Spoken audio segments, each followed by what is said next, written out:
You guys who tweeted me are totally right. This isn't just our second show of the year, this is our second show of the decade. And it's great to have you watching CNN 10 in 2020. I'm Carl Azus at the CNN Center. Our first topic today concerns American servicemen and women in the Middle East. Yesterday we told you about the back and forth attacks involving the U.S. and Iran. Those have been carried out over the past few weeks in Iran's western neighbor, Iraq. That country is an ally of both America and Iran. Experts estimate that thousands of American troops are in Iraq. So are a number of militias that Iran supports.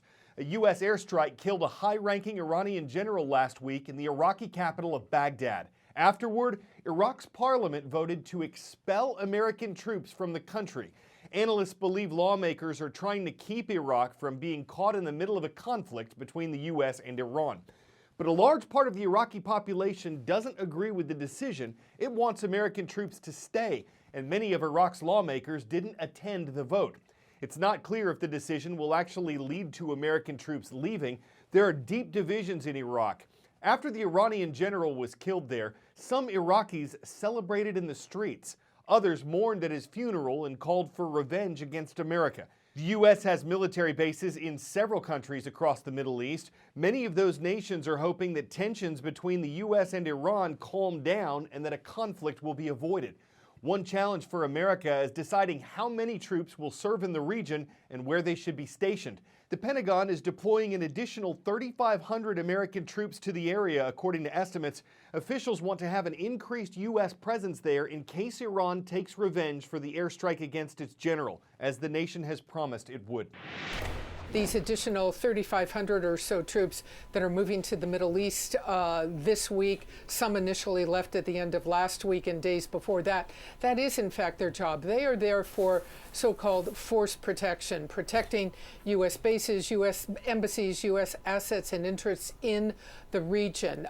They are not going to be a force in combat against Iran by any stretch. That's not what they're equipped for. If you were to have some full-scale war combat operation against Iran, that's going to be something from the air and the sea, not a land force. So, go to the map that we have for a minute. It shows the dispersal of tens of thousands of U.S. troops across the region, and that is all potentially an Iranian target list. That is the real challenge here. How do you go ahead and protect all of this? Defenses have been increased, force protection's been increased, security awareness has been upticked, but this is going to be a real challenge. And how long do you maintain this enhanced posture? Can you really do it forever? 10-second trivia. What body of water is located along the border between Israel and Jordan? The Dead Sea, the Sea of Galilee, the Gulf of Aqaba, or the Red Sea? It's the salty Dead Sea that's between Israel and Jordan, and it has the lowest elevation on Earth's surface. And though researchers say they've found a place that's considerably lower than that, setting a new record for the deepest point on land, you can't really visit it, and you can't really even see it. The Denman Glacier is located in eastern Antarctica. Glaciologists at the University of California were mapping it out using new technology. They were combining radar measurements, satellite information, and snow accumulation data. And they say this allowed them to locate a valley that's hidden underneath the ice sheet. The trough is reportedly about 62 miles long and 12.5 miles wide. But here's the kicker: it's deep. Researchers say it plunges 2 miles below sea level, which would make it more than a mile deeper than the bottom of the Dead Sea.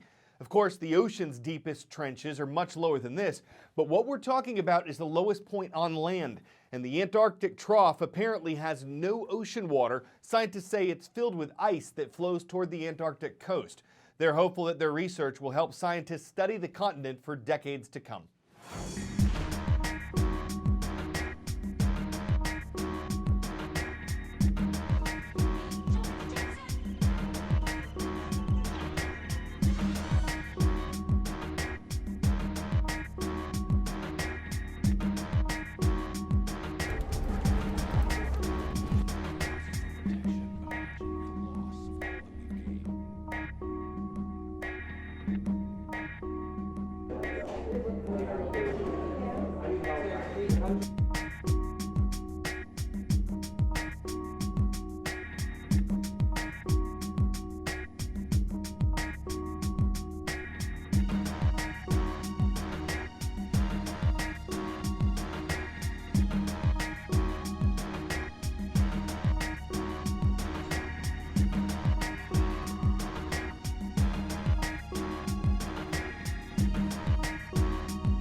But if anyone back in the 1960s said we'd one day have a shopping cart that would help customers check out, they totally nailed it. The smart cart you're about to see is kind of like a self-checkout kiosk on wheels.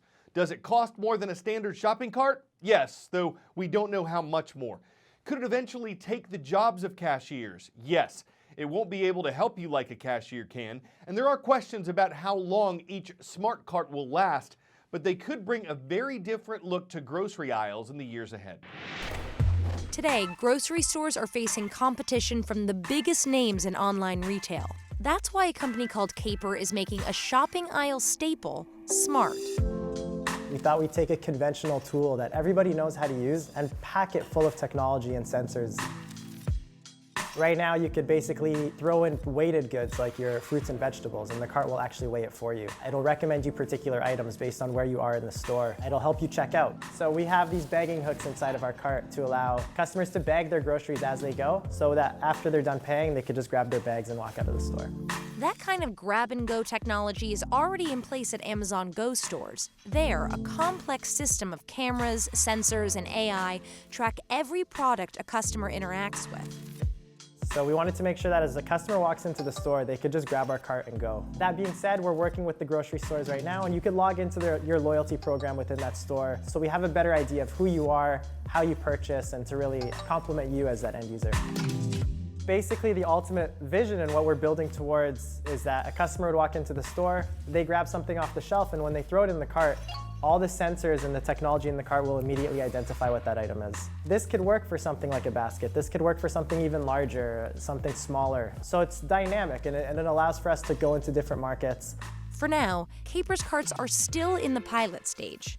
I think this job isn't going away anytime soon. I don't really think you could automate the entire cashiering space. So for us, it's really an opportunity to direct this change in the market the way we see fit.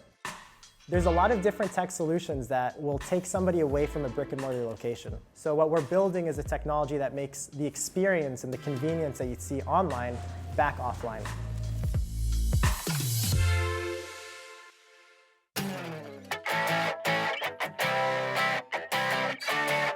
Today's 10 out of 10 segment is for all the Lord of the Rings fans out there. We found your ultimate vacation rental.